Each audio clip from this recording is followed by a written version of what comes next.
네, 안녕하세요. 이민정문 변호사 조영지입니다. 오늘 이제 두 번째 시간에 맞았습니다. 두 번째 영상을 올리는데요. 사실 좀 슬픈 얘기부터 해야 될 것 같아요. 어제 미국 대법원 판사인 긴스버그 대법관이 사망을 했습니다. 참 훌륭하신 분인데 87세 연세로 세상을 뜨셨습니다. 1933년에 태어나셨고 2020년에 돌아가셨습니다. 어제 췌장암으로 돌아가셨는데 사실 많은 암을 가지셨는데 다 이기셨지만 결국 췌장암으로 이제 돌아가셨는데 사실 이 긴즈버그라는 분은 미국 역사에 특히 사회에 엄청나게 큰 영향을 미치신 큰 훌륭하신 분입니다. 사실 미국에서 여성의 위치는 상당히 몇십 년 전만 하더라도 심하게 말하면 보잘것이 없었습니다. 대학을 졸업해도 취직이 안 됐죠. 유명한 첫 번째 여자 대법관이었던 샌드라 데이 오코너 같은 경우는 스탠퍼드 법대를 나왔는데 취직이 안 돼가지고 로펌의 비서를 취직했다는 그런 참 안타까운 일이 있었습니다. 이 긴스버그 대법관은 이제 하버드 법대를 다니다가 남편 따라서 이제 콜롬비아 법대로 이제 3학년 때 편입해서 우등으로 졸업을 했죠. 그렇게 훌륭하게 우등을 졸업하고 하버드 대학교 로우 리뷰, 콜롬비아 법대 로우 리뷰를 두 군데를 다 하고 우등을 졸업했는데도 취직이 안 돼요. 그 이유는 여자라는 이유 때문에. 사실 말이 안 되죠. 똑같은 사람인데. 그래서 그럼에도 불구하고 그런데 전혀 굴하지 않고 긴스버그 대법관은 여성 차별에 맞서 싸우신 분입니다. 그래서 많은 업적을 했는데 그 중에 이제 대표적인 게 몇 개를 말씀드리면 뭐 버지니아 주에 있던 어떤 그런 육군 학교에서 남자만 받아들인 거죠. 이제 그게 양성평등에 어긋난다고 이제 당시 대법관 전에 변호사서 싸워서 이겼습니다. 이제 그런 거에 시작해서 너무나 많은 그 여성의 어떤 권리 증진, 여성의 사회 참여, 어떤 여성의 공통적인 평등한 어떤 대접 이런 걸 위해서 많이 싸우셨습니다. 그래서 마침내 1993년 당시 빌 클린턴 대통령에 의해서 미국의 두 번째 여자 대법관으로 임명이 됐죠. 그때 이 긴스버그 대법관이 하신 유명한 말씀이 있어요. 질문 중에 하나가 당신이 생각할 때 미국 대법관 이제 9명으로 돼 있는데 대법관 중 몇 명이 여자가 됐으면 만족하겠습니까? 라고 물어보니까 이분이 9명이라고 말씀하셨습니다.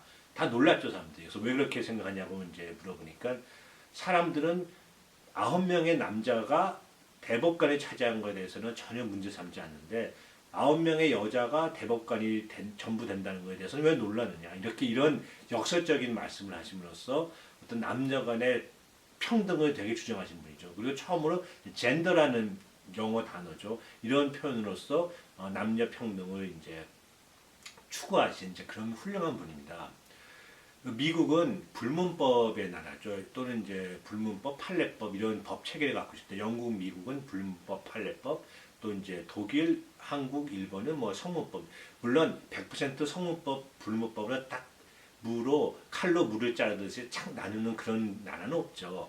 이제 다 대부분 다 섞였습니다. 그렇지만 지금도 미국의 어떤 그런 법적인 기조는 판례법 또는 불문법 사회이기 때문에 특히 대법원의 위상이 엄청나게 큽니다. 대법원 판사는 9분인데 거의 종신제예요. 돌아가실 때까지 일해도 되고 이제 본인이 이제 은퇴하셔도 되고 그건 이제 본인의 선택인데 뭐 긴즈버그 같은 경우 대법관 같은 경우 전에 스칼리아 대법관 같은 경우 다 돌아가시는 날까지 대법관이 있었습니다. 물론 이제 몇몇 분이 이제 도중에 사임하신 분도 계시죠. 이 긴스버그 대법관은 이 일이야말로 대법관이야말로 미국 사회, 국가, 사회, 경제 모든 분야에 영향을 미치는 엄청나게 중요한 잡이다라고 본인이 인식하시고 뭐 남편이 돌아가셨을 때나 본인이 입원했을 때나 그런 역경이 닥쳤을 때도 본인이 일을 할 수 있는 상태가 되면 일을 하셨다 그래요.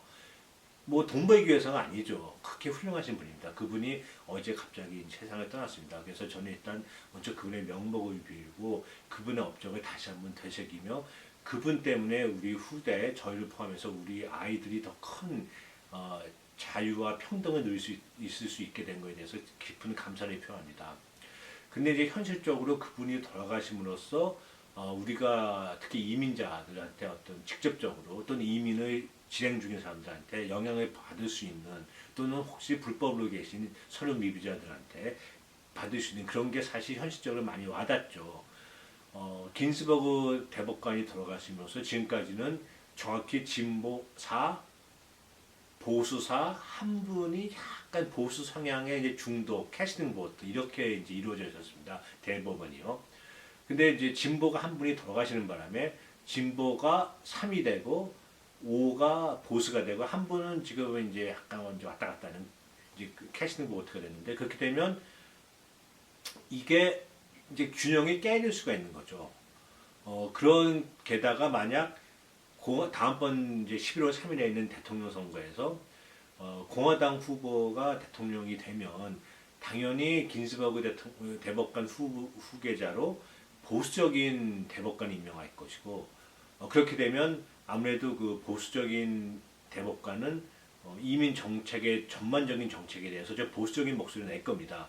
반대로 11월 3일에 민주당 후보가 대통령이 되게 되면 당연히 민주당 대통령은 긴스버그 대법관의 후계자로 진보적인 대법관을 임명하겠죠. 그렇게 되면 다시 5대 4, 정확히는 4대 4대 1, 뭐 이렇게 돼가지고 사안에 따라서 바뀔 수도 있고 안 바뀔 수도 있고 이렇게 좀 어떤 균형이 이루어진 이제 그런 상황이 되겠죠.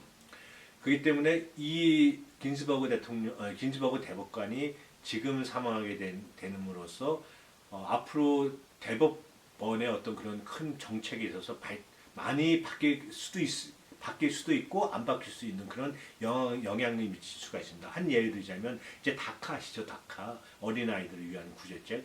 다카 케이스 같은 경우 최근에 트럼프 대통령이 그 폐지를 명령했는데 거기에 대해서 이제 소송이 들어왔는데 대법원이 그 소송 폐지가 옳지 않다고 정확한 건 아닙니다만 옳지 않다는 식으로 해서 다시 되돌려 보냈죠. 그때도 5대 4로 판결이 났습니다.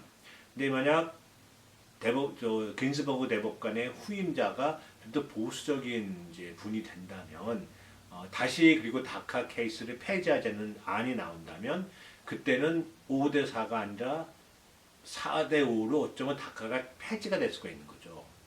근데 마찬가지로 또 무슨 대통령 어느 민주당 대통령이든 어느 뭐 누구든 사면 조처가 나왔을 때 거기에 대해서 불법체제 사면 조처가 반대하시는 분이 소송을 걸 경우 그때 보수적인 분이 만약 계신다면 더 많다면 대통령의 사면권에 대해서 제한을 걸 수도 있는 이제 그런 상황이 올 수도 있습니다. 그래서 긴즈버그 대법관의 사망은 미국 전체에 큰 영향을 미치는 그런 큰 사건이 되고 말았습니다. 가깝게는 저희 이민자 또는 영주권 신청하시는 분들 또는 선호 미비자로 계신 분들한테 다 영향을 미치는 거죠. 게다가 이제 또 한 가지 좀 약간 아주 미묘하면서도 민감한 문제는 뭔가 하면 다음 현재 대통령이 공화당이잖아요. 근데 만약 11월 3일 날 대통령이 또 공화당이 출신이 당선이 되면 뭐 별 문제가 없는데 민주당이 당선이 되고 당선이 되더라도 11월 3일 날 당선되는 거고 임기는 1월 21일 날 시작합니다. 그러니까 그만큼 갭이 있는 거죠. 만약 그 사이에 긴스버그 대법관의 후임자가 공화당 쪽 추천으로 보수적인 분이 된다면 이게 상당히 미묘하고 또 복잡하면서 아주 민감한 문제가 될 수가 있습니다. 진짜 그렇게 된다면이라고밖에 말씀 못 드리는 게 그렇게 될 수도 있고 안 될 수도 있기 때문에 제가 지금 이 자리에서 돌아가신 지 하루밖에 안 된 이 상태에서 예측을 한다는 것은 거의 불가능에 가깝죠. 단지 저는 이제 그럴 수도 있다라고 말씀을 드리는 겁니다. 어떻게 될지 모르겠지만 그만큼 긴즈버그 대법관의 사망이 우리 이민자한테 미치는 영향은 너무 큽니다. 만약 요새는 뭐 100세 시대니까 긴즈버그 대법관이 4년을 더 사신다든지 다음번 대통령이 취임한 다음에 돌아가셨다면 더 그만큼 우리가 예측이 더 가능한 시대였겠죠. 왜냐하면 그때까지는 계속 특별히 다른 대법관이 사망하지 않는 한 4대 4대 1 또는 4대 5 뭐 그런 어떤 스테이스 쿠어 즉 현상 유지가 되는 상황이 되기 때문에 우리가 예측이 가능했는데 갑자기 돌아가시는 바람에 모든 면에 있어서 예측이 불가능한 이제 그런 시절이 되고 말았습니다. 참 너무 안타깝고요. 그동안 그 긴즈버그 대법관이 이민자를 위해서 특히 긴즈버그 대법관은 소수자한테 많은 혜택을 주는 그런 법안에 많이 찬성을 했고 그런 소수 의견도 많이 내놨습니다. 차별받는다고 생각하는 여자분이라든지 차별받는다고 생각하는 어떤 소수민 이민자라든지 차별받는다고 생각했던 어떤 그런 성적 소수자분들 이제 그런 분들의 권익에 대해서 똑같은 인간이라는 그런 차원에서 많은 좋은 소수 의견 내시고 많은 좋은 의견 내셨는데 그분이 갑작스럽게 이제 돌아가셔가지고 미국 전체적으로 봤을 때 일단 훌륭하신 분이 잃었다는 큰 슬픔에 대해서는 정파에 관계없이 누구나 다 이제 슬퍼하고 애도를 표합니다. 그렇지만 그 다음번으로서 누가 그분의 후임자가 되느냐에 따라서 어떤 미국의 흐름이 또 몇십 년 동안 바뀔 수도 있는 이제 그런 아주 사태가 되고 말았습니다. 그래서 이게 아주 민감한 사태고요. 특히 우리 이민자한테는 가깝게는 다카 문제부터 시작해서 뭐 불법 체류자, 구제, 사면 이런 게 다 연결이 됐습니다. 그래서 한편으로는 그렇게 훌륭하신 분이 빨리 좀 더 일을 하실 수 있었는데 좀 더 우리한테 좋은 일을 많이 하실 수 있었는데 이제 그 돌아가신 것에 대한 애도와 슬픔을 표하면서 또 한편으로는 우리 저를 포함한 저는 이제 시민권을 땄습니다만은 이 주위에 계시는 많은 이민을 신청하신 분들, 불법 체류자분들 이런 분들에 대해서도 어떤 영향이 미칠 수밖에 없다는 그런 상황이 왔다는 것에 대해서 너무 안타깝게 생각하고 좀 걱정도 어느 정도 됩니다. 예, 그렇지만 또 그 후임자가 또 대통령과 그 상원의원이 다 잘 선택을 해서 또 훌륭한 분이 될 거라고 저는 생각하고 있습니다. 단지 긴스버그 대법관의 후광이 너무 크고 너무 큰 나무셨기 때문에 그분의 이런 슬픔이 너무 크고 너무 안타깝다 이걸 말씀을 드리고 싶습니다. 다시 한번 그분의 명복을 빌고 그 후임자도 긴츠버그 대법관처럼 소수민, 소수인종, 어떤 차별받고 있는 분들 이런 분들을 위해서 더 큰 목소리 내주시기를 제가 기대합니다. 예, 저는 다음번에 또 와서 뵙겠습니다. 예, 안녕히 계십시오.